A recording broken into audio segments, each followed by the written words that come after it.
E nós vamos fazer contato com o advogado criminalista, integrante do coletivo Advogadas e Advogados pela Democracia, José Carlos Portela Júnior. Bom dia, Portela. Alô, Portela, você me escuta? Bom dia, Glauco. Tudo bom, Portela? Tá me ouvindo? Sim, agora sim, você me escuta bem também? Sim, também te escuto. Portela, na semana passada nós tivemos a deputada do PSL do Distrito Federal, Bia Kicis, que é uma aliada de primeira hora do presidente Jair Bolsonaro, vazando informações como CPF, e-mail, celular de médicos que participaram de uma audiência pública realizada na terça-feira.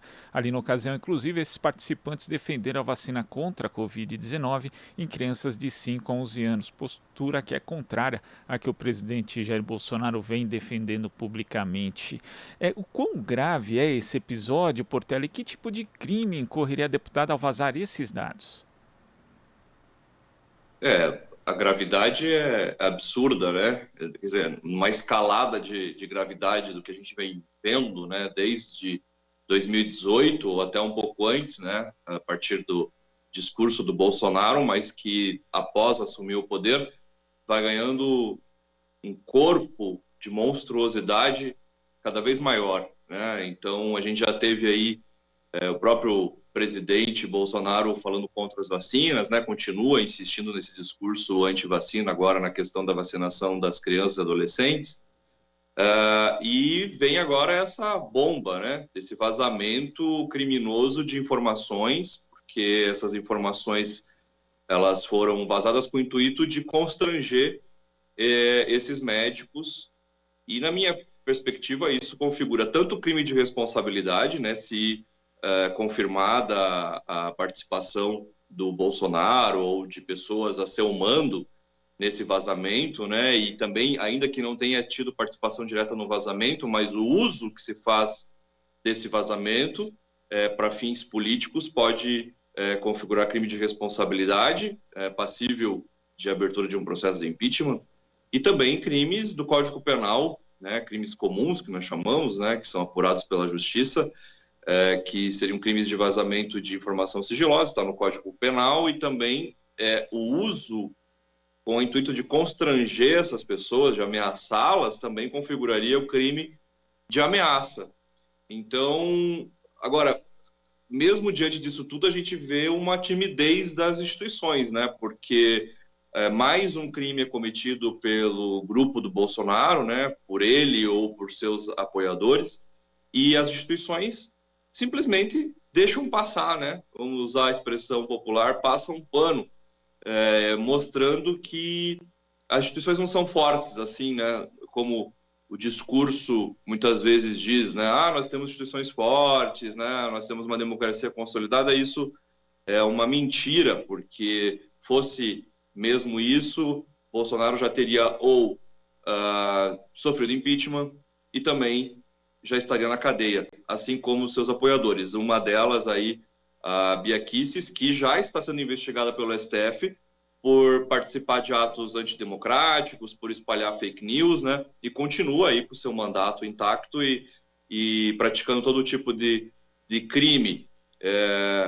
Mas agora, diante disso, é óbvio que também nós precisamos que a população pressione as instituições, né, através de atos de rua, de outras formas de mobilização popular, para que isso se transforme efetivamente em algum procedimento em que se apure efetivamente a responsabilidade de quem tenha feito o vazamento e o uso político dessas informações, né, para constranger os médicos. E que, em última análise, acabe mesmo naquilo que nós gostaríamos, né, que é a punição dessas pessoas responsáveis por essa política genocida, porque, obviamente, esse ato também se insere dentro desse contexto maior desta política genocida capitaneada pelo Bolsonaro. E, Portela, parlamentares do PT e do PSOL já disseram que vão representar contra a deputada no Conselho de Ética da Câmara. A gente espera algum tipo de posicionamento também por parte do Ministério Público, mas quando se analisa esse episódio, a gente percebe que a deputada Bia Kicis, embora ela seja bastante aí atuante nas redes sociais, inclusive divulgando fake news e outras coisas, outros posicionamentos bastante questionáveis, mas ela é presidenta da Comissão de Constituição e Justiça da Câmara, é a comissão mais importante do nosso legislativo. Isso ilustra bem o grau de absurdo que chegou o Brasil hoje em termos de instituições, Portela. Quer dizer, uma deputada que tem esse tipo de atitude e ainda, né, tentou se justificar dizendo deveriam estar mais preocupados com a vacinação infantil do que com quem vazou. Quer dizer, isso ilustra bem o ponto que a gente chegou em termos institucionais e políticos aqui no Brasil, Portela? Para mim, esse é um exemplo bem significativo de como as instituições estão apodrecidas, né? Elas não agem por uma razão, porque elas estão podres, elas estão tomadas por interesses privados, né, da pior espécie. Elas estão contaminadas por um discurso fascista que visa a demolição de todos os pilares democráticos, né? Ainda que tímidos, que nós tivemos em algum período no Brasil recente, né, a construção, ainda tímida construção de pilares democráticos, foram todos esses pilares removidos, demolidos, e não se esconde, né? Isso que é o mais absurdo disso tudo, porque não há nenhum tipo de discurso que visa enganar a opinião pública, mostrando, não, nós temos interesse em atender o coletivo. Não, é claramente explícita a ideia de que não, nós estamos aqui para destruir o Brasil, para atender interesses particulares desse ou daquele grupo, e para fazer essa contra-revolução, né, fascista no Brasil, que visa frear qualquer avanço em qualquer área que nós percebamos, por exemplo, na cultura, na educação, na economia, na ciência, na soberania nacional. Tudo foi destruído e está sendo destruído por esse grupo de bandidos, né, capitaneado pelo Bolsonaro, e está escancarado, está esfregado na nossa cara, né? Só quem não quer ver é a pessoa que está lucrando com isso, e finge que não está acontecendo nada, que o Brasil está a mil maravilhas, mas nós estamos vendo de maneira triste o aprofundamento, né, da destruição total do país, e isso não vai parar em 2022, por exemplo, agora com eleições, né, o Bolsonaro com possibilidade grande de ser defenestrado, vai fazer de tudo para saquear o que puder e para destruir o que ainda resta de democracia no Brasil. Agora, na sexta-feira também, Portela, o ministro Marcelo Queiroga foi questionado a respeito desse vazamento de dados, lembrando que essa audiência pública foi promovida pelo Ministério da Saúde. Quando ele foi perguntado, ele disse, tem que perguntar para a deputada Bia Kicis. Aí depois a jornalista ali insistiu numa entrevista coletiva, né, a respeito dessa questão. Ele falou que a audiência não tinha sido realizada no âmbito do Ministério da Saúde, quer dizer, que é mais absurdo, para concluir ainda depois que insistiram com a questão que ele não é fiscal de dados. Qual a responsabilidade do Ministério da Saúde nesse vazamento, já que foi o Ministério que promoveu essa audiência pública, Portela? Claramente há uma responsabilidade, né? Agora, de novo, entra ministro da Saúde, sai ministro da Saúde, e a gente percebe que ali tem um interesse muito maior, que vai depender de quem conduz a pasta, né? Que é o interesse próprio do Jair Bolsonaro, que é conduzir essa política genocida. Então, aquele que é colocado ali na pasta para, em tese, gerenciar, não gerencia nada. E não esconde também que não está gerenciando nada. Isso que é absurdo, né? Nós assistirmos a essa desfaçatez completa e simplesmente as coisas vão sendo conduzidas dessa forma, né? Sem muitos tumultos, tirando, claro, ali a pressão popular de um lado, um setor da mídia que cobra, mas as instituições mesmo, elas não estão nem um pouco preocupadas, né? E daí, repito, se estivessem preocupadas, nós não teríamos chegado nesse ponto, com quase 700 mil mortos, se esses dados são corretos, porque nós temos apagão de dados do Covid proposital feito pelo Ministério da Saúde, não teríamos chegado a esse ponto de ter essa mortandade absurda, de ter atraso da vacina, se as instituições realmente funcionassem como um ou outro político liberal ou professor diz por aí. Não, as instituições estão fortes, não se preocupem, não sei o que, o Jair Bolsonaro passa, mas instituições ficam.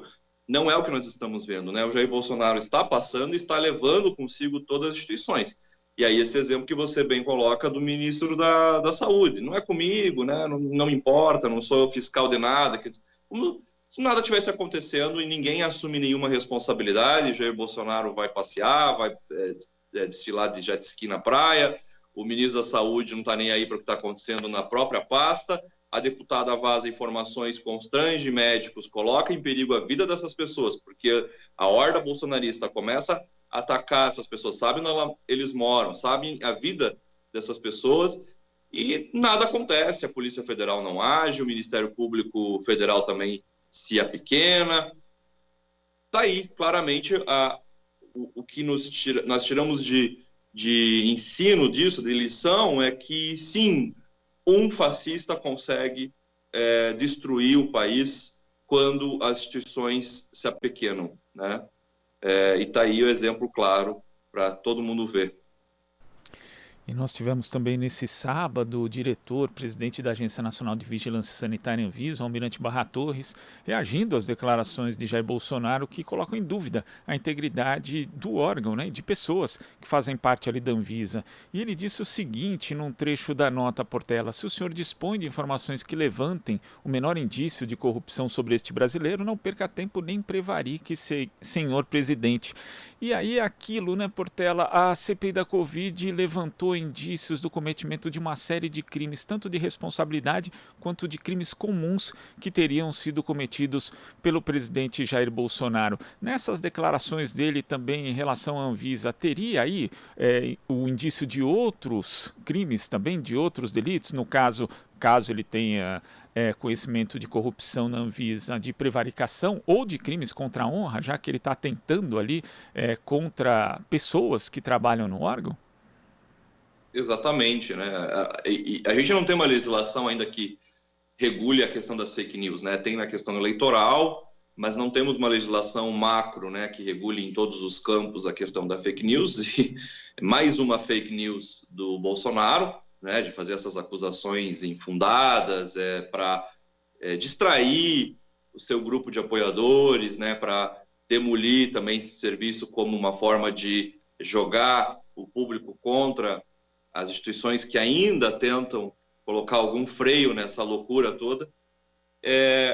Mas temos crimes do Código Penal, que são crimes mais leves, mais brandos, mas ainda assim são crimes e que deveriam, portanto, ensejar uma responsabilização do Bolsonaro, né? E você bem coloca, ou ele está mentindo e, portanto, ele comete crime contra a honra, de calúnia, difamação, ou, se é verdade, ele não faz nada, então ele está cometendo crime de prevaricação. São as duas opções, né? Mas, de novo, o Bolsonaro faz isso e desfaz, porque sabe que nada acontece, né? Tá aí, a CPI da Covid apurou uma série de crimes horrendos que o Bolsonaro e seu grupo de gangster cometeram e nada aconteceu, né? Então, tá aí.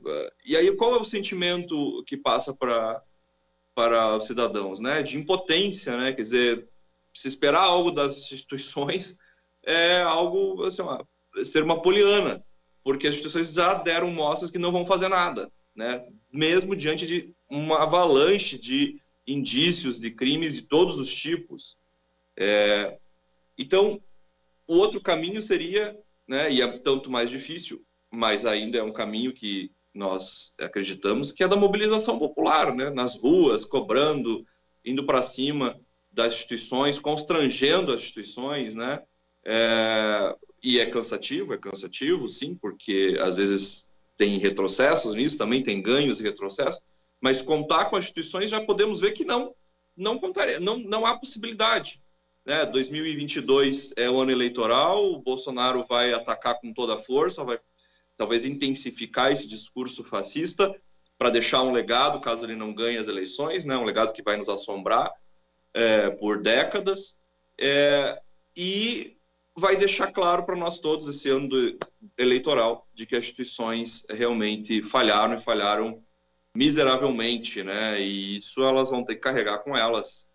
E talvez nós vamos ter que, talvez não, necessariamente nós vamos ter que fazer uma reconstrução do país no próximo período. Reconstruir tudo, porque tudo foi destruído e muita coisa do que a gente achava que nós tínhamos como ganho democrático que serviria para controlar esse tipo de situação, né, dessa política fascista, genocida, nós vimos que não era bem assim. Nós não tínhamos os instrumentos, né? E se tínhamos os instrumentos não puderam agir, não foram implementados, e aí nós temos que também apurar as responsabilidades de todos que se omitiram nesse quadro tétrico que nós estamos vivendo no país, nesse cenário de profunda tristeza, de luto, de desespero, né? Porque a gente vê todos esses crimes sendo cometidos na nossa cara e nada acontece, então há esse sentimento de desespero, né? De injustiçamento que o povo brasileiro vive. Então, no próximo período, nós vamos com certeza ter que rever todas as instituições, né? Constrangê-las, modificá-las e cobrar a responsabilidade dessas pessoas que conduzem as instituições nesse período, que conduziram nesse período tão triste, né, da nossa história. E Portela, falando dessa reforma das instituições, tem uma delas que salta aos olhos, principalmente nesse contexto em que existem aí indícios de cometimento de crimes, não só por parte do presidente da República, mas de ministros, deputados, que é a Procuradoria-Geral da República. Nós já tivemos a figura que era conhecida inclusive como engavetador-geral da República, né? Mas talvez nunca antes na história da República nós tivemos um procurador-geral tão omisso, né, diante de evidências tão recorrentes, né, de delitos que são cometidos por pessoas que têm prerrogativa de foro.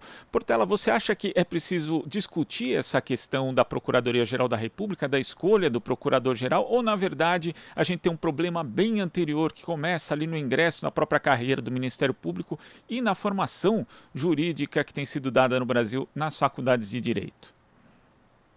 O problema, para mim, é anterior, né?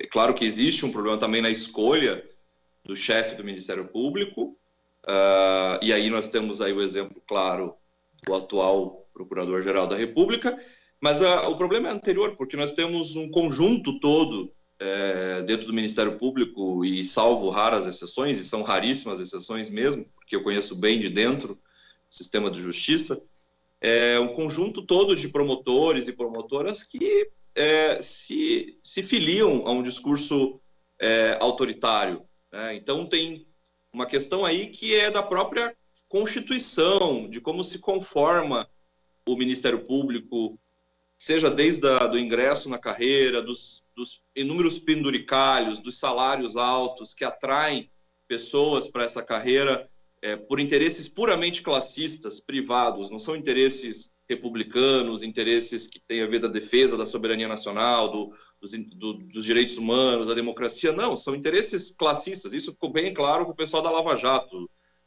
com o Deltan e companhia, que estavam preocupados estritamente em encher o bolso de dinheiro e se capitanear politicamente para poder dar o salto nas suas vidas pessoais, né? Na política, para se lançar na política, para vender curso, vender palestra, né? Então, o que a gente vê o ponta do iceberg, né? A questão da Procuradoria-Geral da República, porque a coisa é muito mais podre do que a gente imagina. Então, essa reforma que eu digo das instituições, ela tem que ser uma reforma completa, coisa que não foi feita da nossa transição da ditadura militar para a chamada redemocratização, né? No final dos anos 80, a gente não fez o trabalho de casa, a gente não reformou o judiciário, o Ministério Público foi idealizado desde o começo com a Constituição de 88, mas ainda houve erros na forma como nós instituímos o Ministério Público. Esses erros ficaram evidentes agora, nesse último período, desde a Lava Jato, com a prisão do presidente Lula, com a eleição do Bolsonaro, tá tudo aí na nossa cara para a gente ver. Mas a gente não reformou as polícias, a gente não reformou instituições que estariam hoje, se estivessem antenadas, se estivessem agindo de maneira harmônica com o princípio democrático, estariam hoje agindo para valer, não permitindo que esse tipo de situação chegasse onde chegou, nesse grau absurdo de gravidade, né? Então, é algo que nós vamos ter que fazer, é um trabalho que vai ser duro, vai ser árduo, né? Nós estamos vendo aí nossos vizinhos chilenos, né? Olha que difícil que foi, né? Meses, anos, 2, 3 anos de rua, no meio de uma pandemia, as pessoas na rua cobrando para derrubar o governo do Piñera e, mais do que isso, acabar com a Constituição que foi herança do regime do Pinochet, né? Do ditador, e que agora elege um socialista para a presidência, né? Pela segunda vez, porque primeiro foi derrubado, né? O Salvador Allende foi derrubado pelo imperialismo e pela burguesia chilena. Então, e aqui no Brasil nós também vamos ter que fazer a mesma coisa, né? Esperar que com as eleições simplesmente as coisas mudem de uma hora para outra não é viável. Nós temos que ser realistas, né? As eleições é uma questão importante, mas nós temos que pensar além delas, porque a tarefa que vai ser colocada sobre nossos ombros vai ser muito dura e muito difícil, mas vai ser indispensável se nós não quisermos assistir um novo Bolsonaro no futuro. Um longo caminho pela frente. Portela, muito obrigado pela sua participação aqui no Jornal Brasil Atual. Até a próxima. Eu que agradeço. Bom trabalho e boa semana. Igualmente, conversamos aqui com o advogado criminalista, integrante do coletivo Advogadas e Advogados pela Democracia, José Carlos Portela Júnior. Você está ouvindo Jornal Brasil Atual. As notícias que os outros não dão.